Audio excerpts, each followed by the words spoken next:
Hello जी, नमस्कार। कैसे हैं? चलिए क्लास 9th के आज क्लास हो गया है। आप सब जुड़िए।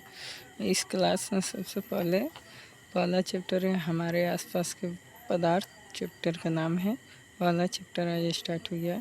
चैप्टर का पहला ही है बिंदु कि संसार की सभी वस्तुएं जिस सामग्री से बनी है वैज्ञानिक उसे पदार्थ कहते हैं।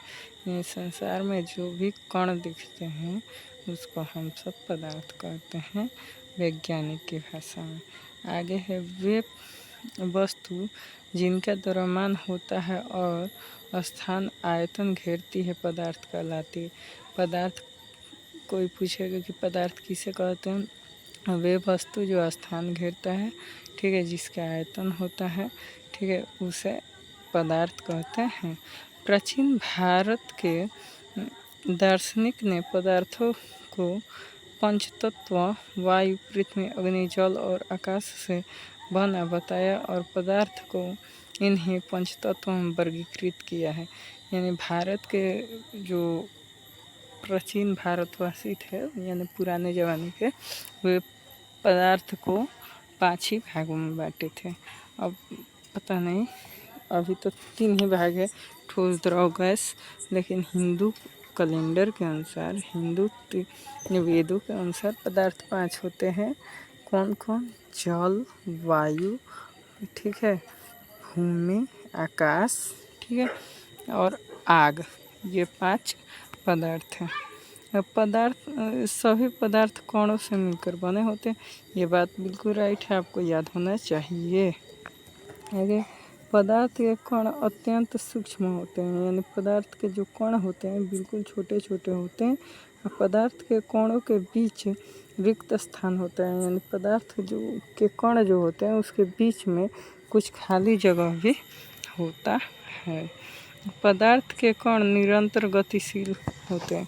यानी कहने का मतलब है कि जो पदार्थ के कण हैं हमेशा चलते रहते हैं, गति करते रहते हैं।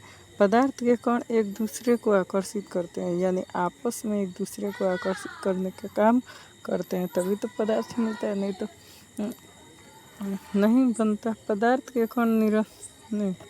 आगे है, पदार्थ के कणों में गति ऊर्जा होती है और तापमान बढ़ने से कणों की गति तेज हो जाती है। यानी जब पदार्थ के में गति ऊर्जा होता है, हम पहले ही बताएं, यानी उसमें गति होता है, लेकिन उसको गर्म करेंगे तो वे ज़्यादा हो जाता है, ठीक है। अब पदार्थों के कण अपने आप ही एक दूसरे के साथ अंत मिश्रित हो जाते हैं। ऐसे कणों के रिक्त स्थानों में समावेश के कारण होता है। यानी रिक्त स्थान में जो रिक्त स्थान बचा रहता है उसी के कारण ये होता है।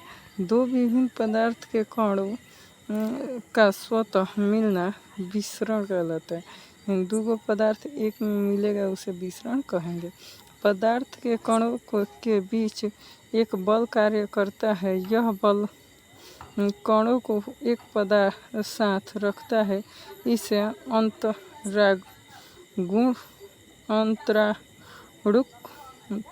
बल भी कहा जाता है। यानी पदार्थ के बीच जो बल कार्य करता है उसे अंतरागुण बल कहा जाता है। प्रत्येक पदार्थ में यह आकर्षण बल अलग अलग होता है। इन्हें बलों के कारण पदार्थ की अवस्था बनती है। पदार्थ की अवस्था क्यों बनती है जी? तो इनके बल के आधार पर। पदार्थ की 3 अवस्थाएं होती हैं, ठोस, द्रव और गैस।